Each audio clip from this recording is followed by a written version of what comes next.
Dr. Vibert Cambridge, Yes, Selwyn Collins.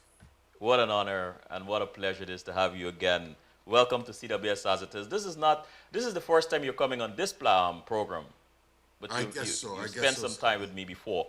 But let me just introduce the audience, those who may not be acquainted with your recent works, a little bit about what you've done. Dr. Vibert Cambridge is the author of Musical Life in Guyana, um, subtext History and Politics of Controlling Creativity. I say it's a must read for all Guyanese. Music Life in Guyana is the first in depth study of Guyanese musical life. It is also a richly detailed description of the social, economic, and political conditions that have encouraged and sometimes discouraged musical and cultural creativity in Guyana. The book contributes to the study of the interactions between the policies and practices by national governments and musical communities in the Caribbean. Well, I invited Dr. Cambridge for half hour to give us some glimpses into this culture and music history journey of discovery. Dr. Cambridge, I know this is unfair to just assign a half hour, but one of the things I've learned from you is to start from where you are with what you have. So I believe that we can make this happen this afternoon. Musical life in Guyana.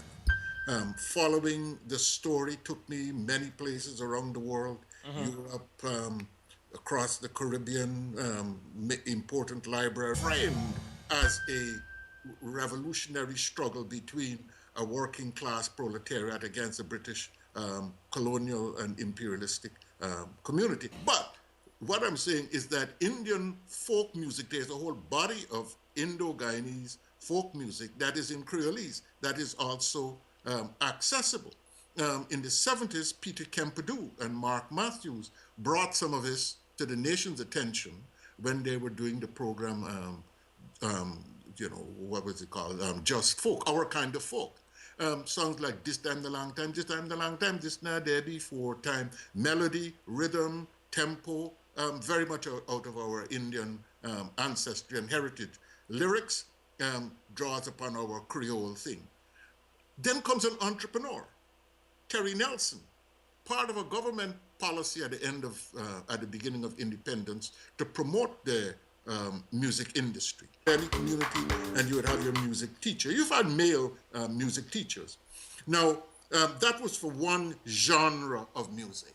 The community and community festivals was another learning space for other musical traditions. You know, Kwekwe, Comfort, Come True, Watamuma. These were contexts which provided training in the African tradition. The mosque, the temple, the rag, the ground singing, and those things, our Amerindian traditions, religion in other contexts. Now, there was a particular space which was the music of the state. When the governor came, you had to have trills and military music, route marches. And the British Guyana militia band became, established in the late 19th century, became the most prolific training institution in Guyana. The giants of Guyanese music, Clem Nichols, composer, the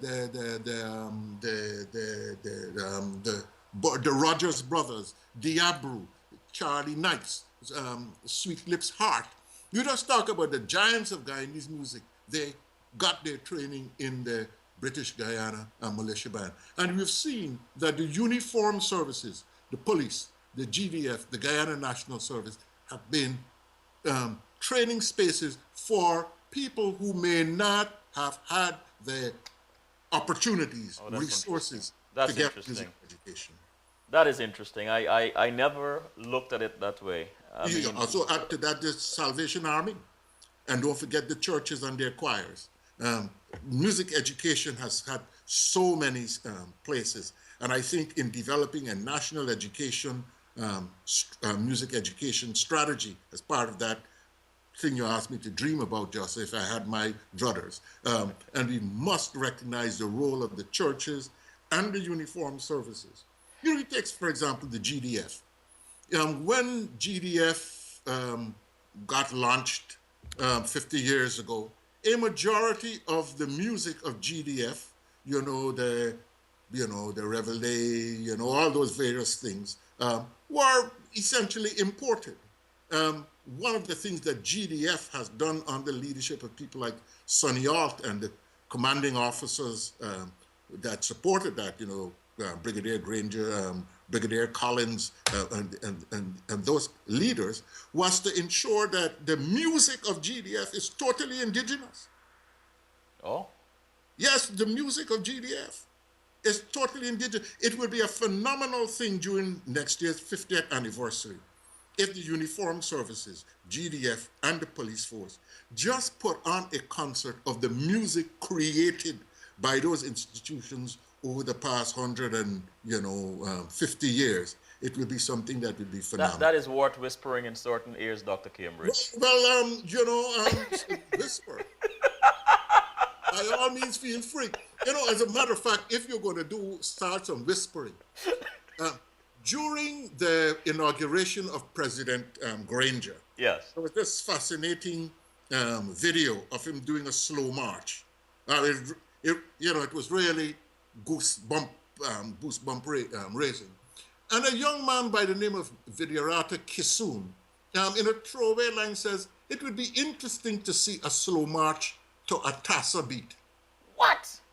That would be a fantastic reality. I like that. Well, whisper. I'm gonna whisper. Let me make a note. Yeah. The ears might be listening to me this evening, but I'm gonna whisper. Good. Could you imagine that? Oh my God. I think that would be. I'm getting goosebumps. Yep. No.